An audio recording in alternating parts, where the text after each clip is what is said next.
Hey, what's going on, everybody? Movie Fam here. And yes, this is a video response from my man, Mr. Dogtown Man. And yes, he normally does a top three, but he kind of just did a question of the week this week. And he wants to, us just kind of tell him a funny story. So, and he asked me a couple weeks ago if I would show him my DVD collection. So I'm going to just kill two birds with one stone. Or, kill two birds with one video, if you will. So, here we go. Let's just jump right into it. I'm going to go ahead and tell a funny story.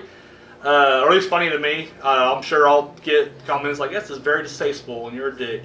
But, so, this story, this was, I want to say it's back in 2005. And it's at a funeral. Because when I go mining for funny stories, I go right to the funeral section of my mind. It was my brother, and I don't know if you're kind of new to the channel, but my brother Lynch, he's been on the show a long time ago. He made 2 or 3 appearances, but it was his great grandmother. I guess my step great grandmother, if that makes sense. But anyway, she was like 96, 98. I don't know, she was old, really old. Now I'm not gonna lie. Whenever when tragedy strikes. I just tend to try to go funny. Like, even when like the little Phantom in my mind's like, Phantom, this is not the time nor the place to crack jokes. It's in poor taste, and I know that, but I can't help it. Like that's my defense mechanism. I go right to it. And that's usually if I'm really like it really hurts. But when people are just old, and this is where I'm gonna, people always give me shit about too, is like when people are old and die, I just tend to care less. It doesn't mean I don't love that person any less. Far from it. My grandmother just passed away like 2-3 years ago, and it sucked. But I was like, she was old. Like that's what old people do. I'm sorry, it is.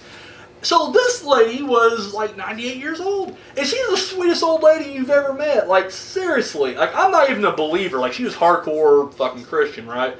But it wasn't like the one that like rammed down your throat. She was just a sweet old church lady. And like I said, I don't believe, but I tell you now, if they're right, she's already got her wings. Like she's boom, she's in, she's good, she's golden. And she, like I said, she's just always like the sweetest person. I just remember like we right before she passed, we was all in the hospital, and at this point, she's already gone blind. Like, and she was like this big. Like I shit you not, she was really short and just frail.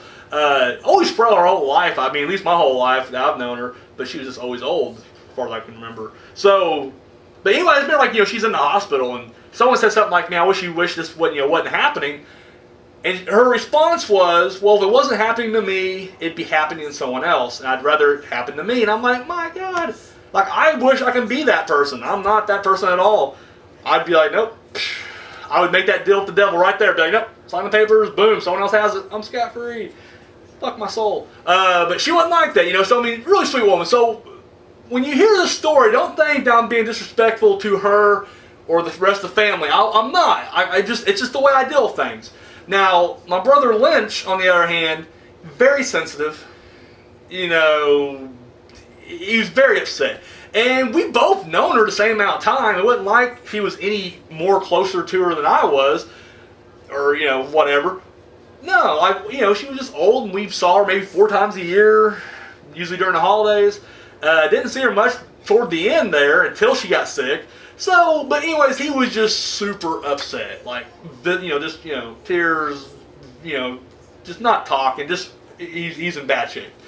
So, day of the funeral, this is 2005, so I was 19, 20, something like that, and I go pick him up, because he wanted to ride with me over there, so we go to the funeral. Once again, he's in his own little thing, and I'm doing the best I can just to be there for him, so we go to this funeral, and it's, it's a nice thing, there's a ton of people there, everybody's dressed up nice, except for us, like, and I wasn't, like, trash bagging it there or anything like that. I mean, I had a suit, but it's an old suit. It's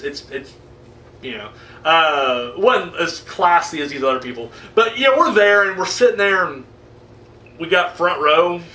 And here's the thing, like any funeral I've ever been to, like when they got the casket or the little urn or whatever's up there, there's only like a couple areas for front row, but like they like rented out like this entire massive church thing. So we somehow got front row tickets to this thing. So anyways, we're up front, and we're just sitting there, and they're, everybody's saying this and that, whatever. Well, and this is more of their side of the family. Like, I don't know, there's like so many of them, I don't know half of them, right? So one of the cousins, he's an older man, I'd say he's probably in his 30s, he decides he's going to sing a song, like a gospel song. But the dude walks up there and he's wearing like a button-up blue jean shirt. Like, I'm not making this up. Like, everybody's like sort of not, but he's like this, he's straight out like hillbilly heaven, I swear. And dude, he had this most ridiculous mullet. Like, I'm talking like Joe Dirt and like Billy Ray Cyrus fucked. And that mullet is what this guy had on his head, right? So already I'm just like, oh my, this motherfucker has a mullet. Like, he's rocking this thing. Like, this dude knows what he's doing with his hair. He fucking decided to, he's making a conscious decision to keep that mullet going at a funeral of all places, right? So I'm just like, oh my god. So I'm looking over at my brother, and of course, his head's just straight down. Like, he is just, because my mind's everywhere else. I'm looking at everything. He's doing this number. So I just want to be like, check out the fucking mullet, but you can't say that during a funeral. But, so I do like the next worst thing you could possibly do is I nudge him. And I whisper, now just whisper now, I'm going to say it out loud for you guys, but I whispered in his ear, I went, mullet. That's all I said, right? Mullet. And dude, he starts laughing. This guy's up there singing this gospel song, Father's going to take us home, or some bullshit like that, right? And everybody's very, people are crying, people are, showing respect. And then I tell my brother this thing. I'm like, mullet. And dude, like, he loses control, starts laughing. And now we're in the front. Like, at least if we were, it probably would worse if he was in the back, because everybody be turning. So I can just feel eyes. And I just know they're staring at me. Like, they're just like, fuck the Phantom. Like, the Phantom's clearly the one behind this right here. So I'm just like, oh, fuck. Lynch, quit. So I'm doing my best to hold him. I'm trying to stifle whatever I got. And the dude keeps going, but you can see his eyes are wandering to our section, like, who's laughing? Who's laughing at me and my mullet and this bad gospel song? So that was the story there. I'm not going to lie, I ducked out.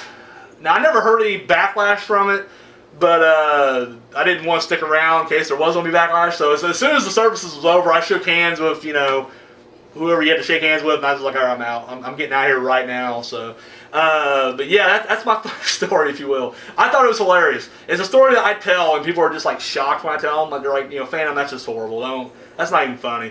I thought it was hilarious. And my brother did too. It was one of the darkest days of his life, and I brought a little bit of laughter, a little bit of joy into his life. So, all right, so I'm going to go ahead and let's check out this DVD collection real quick.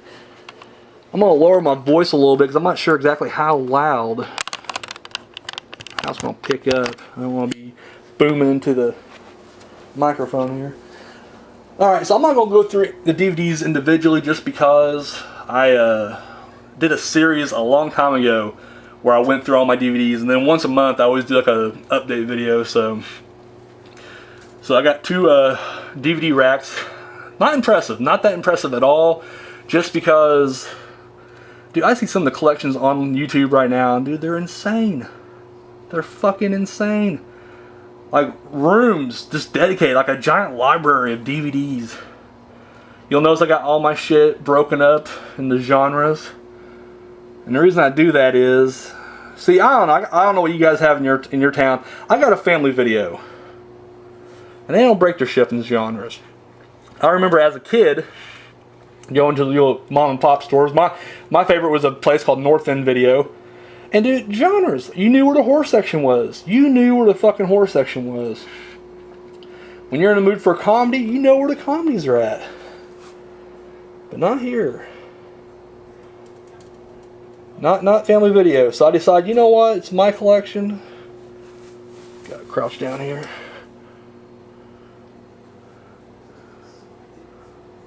I'm a shitty cameraman, I ain't gonna lie to you. This is why all my shit's always stationary.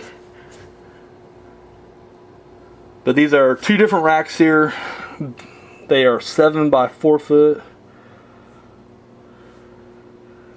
And like I said, I don't really buy a whole lot of DVDs anymore. It just seems like Netflix, Hulu, on demand. It's like, who the fuck buys DVDs anymore? We still try to, but God damn it. I mean, is it a bad sign that I'm like out of breath? Is that good? There's a second rack right here.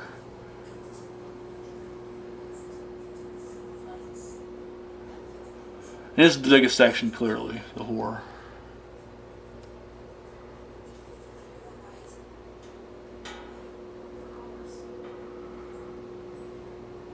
And I apologize for the glare.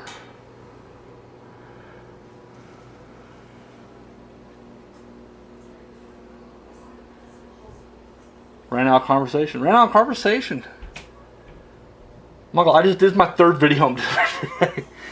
So I'm just kind of like, I got nothing left in gas. And plus the fact that I'm having to walk and navigate. Fucking hate True Blood. Fuck True Blood. Pretty Little Liars. My romance section, which did not exist until Maya moved in. Take it back, it had one DVD in there. It had one. The Other Sister. And I'll stand by it. I will stand by it. However, she moved in and crap like Twilight and 27 Dresses and Safe Haven and other shitty Nicholas Sparks fucking